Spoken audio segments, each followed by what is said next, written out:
¿Qué tal? Los saludo a todos. Vamos a iniciar con esta sesión la ficha número 17 del curso que se refiere a la concepción del cuerpo humano. Vamos a pasar a la ficha 3, a la lámina 3, para que vean ustedes algunas de las bases de la concepción del cuerpo humano. En primer lugar, tenemos que partir de la idea de que hay una fuerte tendencia de imaginar a los individuos a partir de sus relaciones sociales, y la primera de ellas es precisamente la pareja humana. Más que concebir al hombre como una unidad que después se une con una pareja, aquí vamos a concebir desde un principio la existencia de la pareja. Esto deriva de los opuestos complementarios. Tenemos dos figurillas aquí.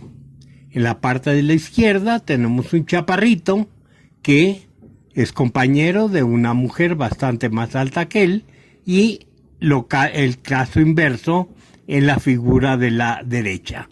Pero altos, chaparros, lo que importa es que siempre están concebidos dos como la unidad correspondiente para formar un modelo. ¿Qué tipo de hombres? ¿Qué tipo de seres humanos? Seres humanos que son agricultores y que pertenecen a una comunidad agrícola. Esto vamos a representarlo como seres humanos que tienen que contribuir con el trabajo colectivo para la satisfacción de sus necesidades. No es un ser humano individual alejado de los demás. Los demás no son simplemente un complemento, los demás son parte de su propio ser interrelacionado. La interrelación se da con la parte vegetal del mundo, porque es un agricultor, y la parte divina, que corresponde a sus fuertes nexos con la divinidad, en este caso representada aquí por el dios de la lluvia, muy sintéticamente a la manera teotihuacana, su bigotera, la bigotera de Tlaloc, 4 grandes incisivos y una lengua bífida serpentina. Esta es la idea central del ser humano. Es el modelo que toma el ser humano incluso para concebir el cuerpo de los dioses. Entonces vayamos primero a la naturaleza del cuerpo, en la que destaca evidentemente la ciclicidad de la vida y de la muerte. El ser humano piensa en sí mismo como alguien que no es eterno, que está ligado a ese ciclo y que por fuerza tendrá que llegar el día de su muerte. Pero esto no lo ve como una cosa que sea propiamente sujeta a las leyes universales. Él toma evidentemente la idea humana para crear la idea de los dioses. Sin embargo, cuando crea la idea de los dioses, el modelo se le convierte en antimodelo, porque entre una de las cualidades de los dioses es precisamente que son eternos. Y entonces, él tiene no que explicar la eternidad de los dioses, sino al contrario, tiene que explicarse por qué él es mortal. ¿Por qué somos mortales los hombres? Lo vemos en la siguiente lámina. Bueno, esto tiene distintas respuestas. Vamos a verlas en 3 lugares distintos. Uno de ellos sería una idea africana muy repetida en la mitología, con muchas variantes, evidentemente, pero aquí doy la idea de los namacuas. Los namacuas dicen que el dios de la luna quiso hacer al hombre, pero al hombre a su imagen y semejanza. Y a su imagen y semejanza era precisamente un ser inmortal. Entonces le dijo a un mensajero: ve a comunicar al hombre que así como yo soy inmortal, porque me acabo y vuelvo a surgir, me acabo y vuelvo a surgir en mis distintas fases, él también es inmortal. Y el mensajero, en la mayoría de los casos, es un conejo o una liebre. Y este conejo va con el mensaje y por alguna circunstancia, por torpeza muchas veces, llega hasta el hombre y le dice el dios de la luna, que como él es mortal, tú también eres mortal. Ya dio él paso a una característica que ya no puede echarse atrás, ya está hecho el mal con aquella tontería que fue a comunicar por su error. Y entonces el hombre queda con la naturaleza de ser mortal. Obviamente el mensajero torpe regresa, tiene que rendir cuentas, el dios Luna se pone furioso, agarra un palo, le da un golpe y le rompe el labio superior. Desde entonces los conejos, las liebres, tienen el labio hendido, pero ya el mal estaba hecho y el hombre así se quedó. Vamos al Antiguo Testamento. ¿Qué es lo que nos dice en uno de sus libros? Sabiduría, precisamente el libro de la sabiduría. Que no fue Dios quien creó la muerte, ni se recrea en la destrucción de los vivientes. Él todo lo creó para que subsistiera. Porque Dios creó al hombre para la incorruptibilidad. Lo hizo imagen de su misma naturaleza. Mas por la envidia del diablo entró la muerte en el mundo y la experimentan los que le pertenecen. Nuevamente hay una idea inicial de inmortalidad humana, pero aquí no por torpeza, sino por la envidia del diablo, las cosas se echan a perder y el hombre, pues ya ni modo, queda para siempre como un ser mortal. Vamos a ver ahora el llanto de la Virgen de los tzotziles. En este caso vamos a tener que entender que es un mito que nos está hablando de la resurrección del maíz, del grano de maíz. En un mito que se llama el mito de Homshuk, de Sentiopiltzen, según la lengua que se esté hablando. En este caso vamos a verlo entre los tzotziles. ¿Qué es lo que sucede? También lo mismo. Lleva en su espalda el hijo, el espíritu del maíz, lleva en su espalda a su padre que acaba de rescatar del mundo de la muerte. Y le dice a su madre: no vayas a llorar cuando veas de nuevo vivo a tu esposo muerto. La Virgen no puede contener el llanto y entonces el padre del espíritu del maíz vuelve a morir y se regresa al mundo de la muerte. Y obviamente los tzotziles dicen, la culpable de que seamos mortales es la Virgen porque no pudo aguantar el llanto. Continuamos, después de esta idea, con la justificación de la existencia del ser humano. Tenemos que el ser humano vive sobre la tierra, pero el problema es ¿para qué vive sobre la tierra? Y esto tendríamos que verlo en un mito, en el mito de la creación del Popol Vuh.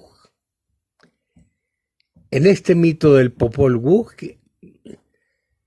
que está representado aquí con 3 pinturas, 3 acuarelas de Diego Rivera, que se refieren precisamente a este libro sagrado de los quichés, vemos que el hombre es creado por los dioses en un intento de hacer seres que pudieran responder a las necesidades de los dioses.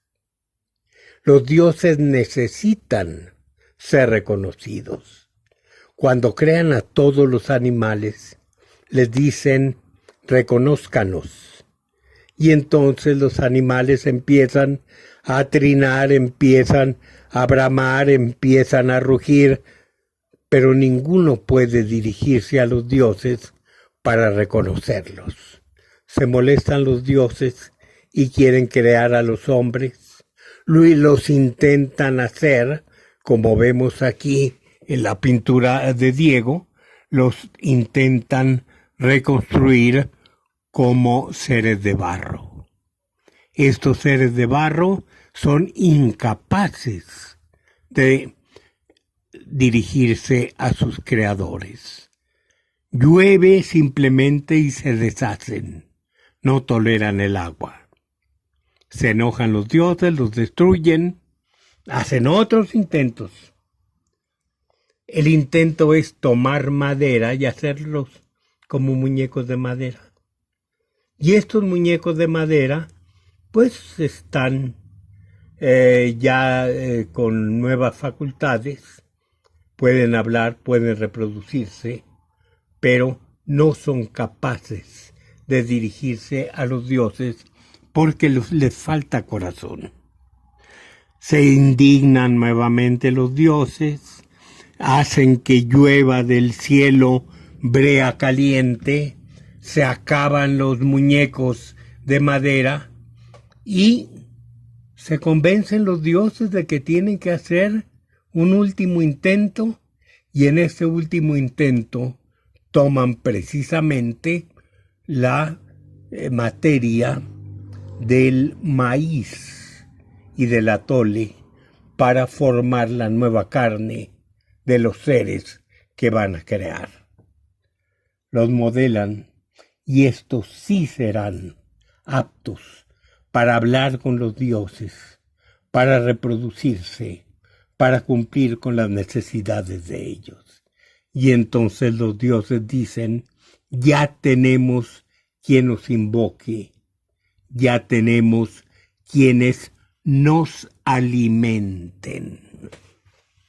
O sea, para esto fueron creados los hombres, para cumplir con una función de mantener a los dioses en su trabajo en este mundo. Esto lo debemos relacionar con la creación del sol, que entre sus condiciones impuestas fue la de que todo quien estuviera en la tierra desempeñara una función, trabajara. Y esta función cansa. Y la única forma de terminar con el cansancio es precisamente el descanso, pero con el descanso la alimentación. Entonces los dioses pueden provocar las condiciones para que nazca su alimento, principalmente lo que el hombre cosecha. Pero los dioses no cosechan. Necesita haber este otro personaje que le rinda culto y como parte del culto los alimente con el producto de su propio trabajo. Este es el sentido precisamente de la creación de los seres humanos que vemos tanto en el mito del Popol Vuh como en el resto de las creencias, de las tradiciones en que el hombre se considera el ser que puede dar continuidad al mundo por medio de su trabajo desempeñado como culto, como ofrenda, como sacrificio a los dioses. Y con esto pasaríamos para saltar las láminas que se refieren al texto mismo hasta la lámina 20, la composición del cuerpo humano.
Continuamos en nuestra grabación con la lámina 20, la composición del cuerpo humano. Pasamos a la 21 para ver que el cuerpo humano viviente es la articulación de elementos de sustancia pesada y perceptible y elementos de sustancia ligera e imperceptible. O sea, vamos a considerar no en esta composición de cuerpo y alma, vamos a considerar que todos los elementos correspondientes a lo anímico, todo lo que es materia divina, todo lo que es esta sustancia ligera e imperceptible, también es parte de la composición del cuerpo. El cuerpo humano tiene que verse así, como un complejo de materia pesada y de materia ligera. Y las funciones obviamente se dan únicamente en esta articulación. Entonces, el cuerpo está sujeto al devenir. Y en este devenir varía en su composición, no es una composición siempre presente. Si tenemos que ver que hay partes que son anímicas, por ejemplo, tendríamos que ver que esas almas entran, salen, algunas son permanentes, algunas son indispensables para que el hombre viva, pero tiene otras que son meramente accesorias, que entran en él y se salen. ¿Como cuáles? Vamos a suponer la inspiración artística. Vamos a suponer la inspiración divina. Son elementos anímicos que penetran en el hombre, que forman parte de él en un momento dado y que después lo abandonan. Vamos a suponer incluso los elementos que cambian su voluntad, que la condicionan. La ingestión de alcohol, por ejemplo, el hecho de que tome pulque. ¿Qué es lo que hace al ingerir pulque? Absorbe almas distintas que se conocen en la religión con el nombre de dioses conejos. Ese dios conejo que ingiere cuando se emborracha va a actuar dentro de él como parte de sí mismo. Al día siguiente, cuando pase la borrachera, el dios ya no estará ahí. Pero mientras penetró en su cuerpo, es parte del individuo. Y esto tenemos que verlo como algo constante. Vamos cambiando con el paso del tiempo. ¿Por qué? Porque los mismos elementos que componen el cuerpo humano, aunque muchos de ellos son permanentes, también están acompañados de lo temporal, de lo accidental, de lo accesorio. Pasamos a la siguiente lámina que nos habla de Sagún, una fuente privilegiada. Hablo de esto porque en un tiempo me interesé yo mucho por el cuerpo humano. Y sin embargo, pues no hay muchas fuentes que lo describan. ¿Por qué? Bueno, a los españoles no les interesó ver cuáles eran las concepciones indígenas acerca del cuerpo humano. Simplemente pensaron, pues han de ser exactamente las mismas que nosotros tenemos, son cuerpos iguales. Y a los indígenas tampoco les interesó estar contando esto. Entonces es difícil encontrar fuentes que sean apropiadas, y entre ellas vamos a tener una que es casi accidental, Sagún. ¿Por qué Sagún? No porque Sagún pretendiera averiguar precisamente sobre las concepciones indígenas del cuerpo, sino porque él quería hacer un vocabulario. Y en el vocabulario tendría que buscar muchísimos términos, un gran léxico, un extenso léxico que se refirieran al cuerpo humano. Entonces me puse a buscar yo en las listas de términos del cuerpo humano que hizo Sahagún. En la siguiente lámina lo vemos aquí retratado y tenemos páginas de los primeros memoriales. Ya desde que él empezó a trabajar en los primeros memoriales, mostró ese interés, aunque propiamente los resultados fueron muy elementales. Vean ustedes las columnas de la derecha, escritas en una letra muy clara, un término. Por ejemplo, Tonenepil. ¿Qué quiere decir Tonenepil? Nuestra lengua.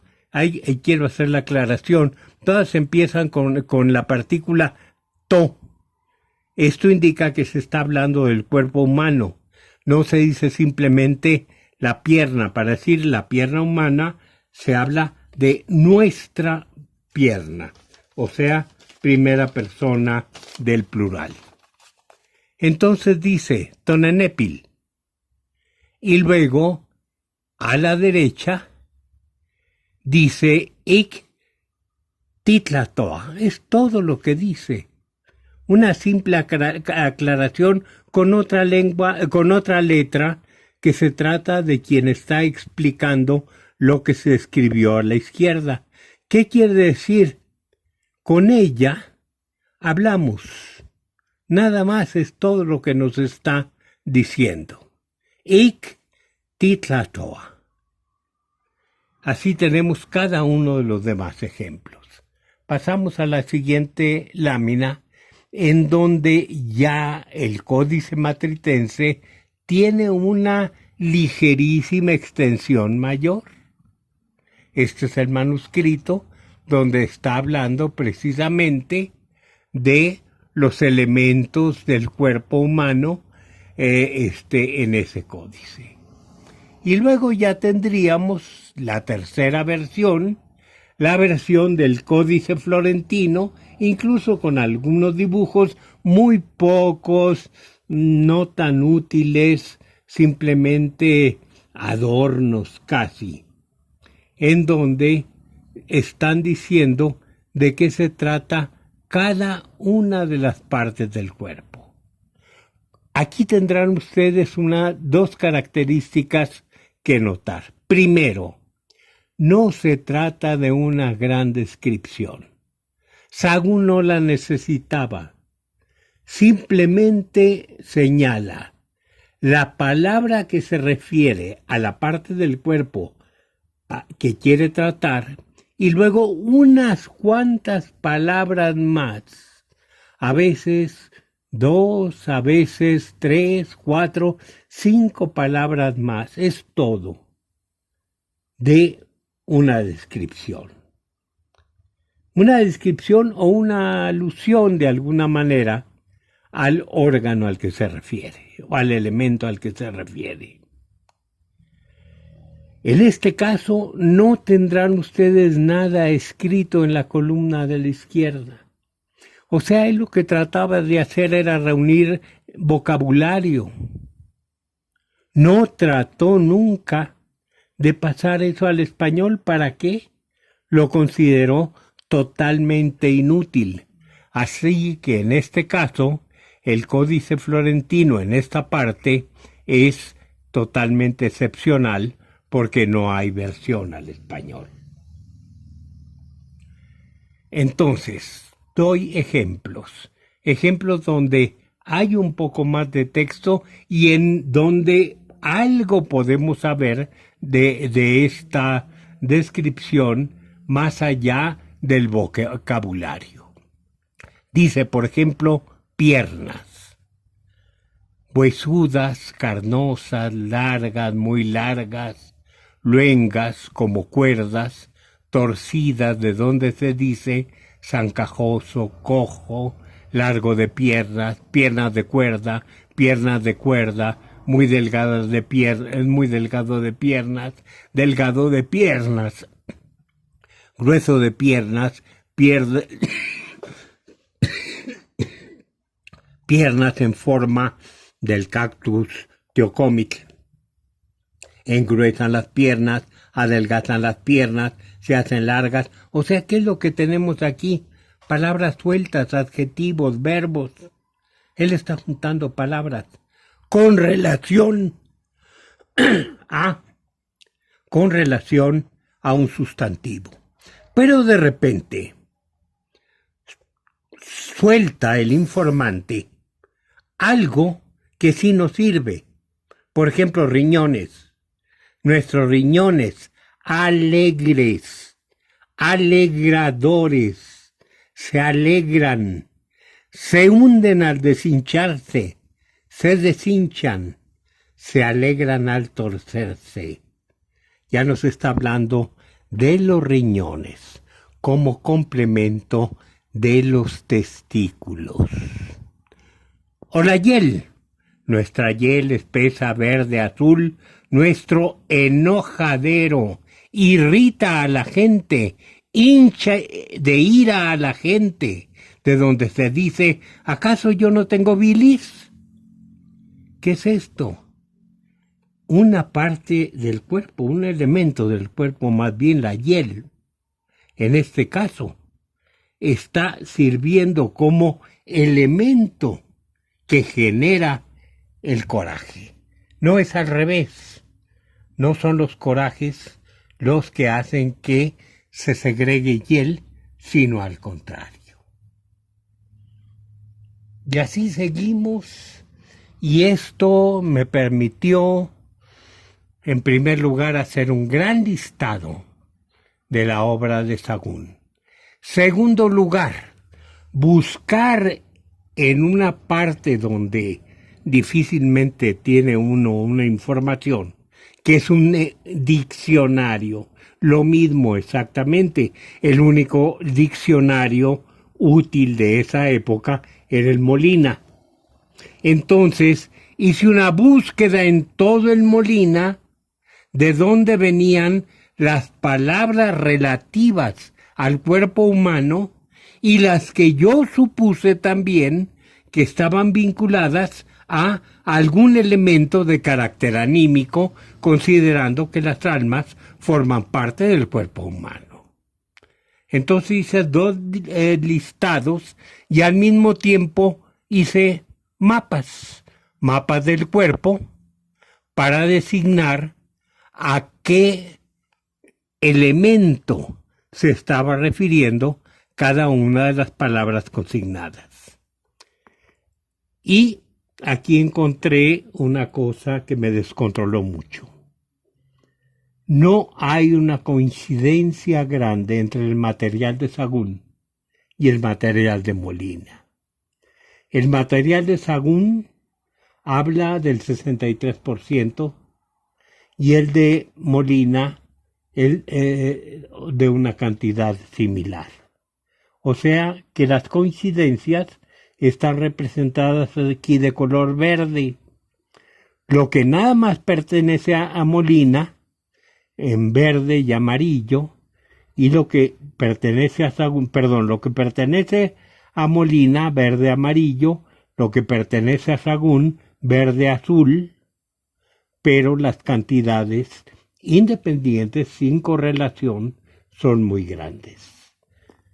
Trataré de explicar esto en la siguiente parte, en la siguiente sesión.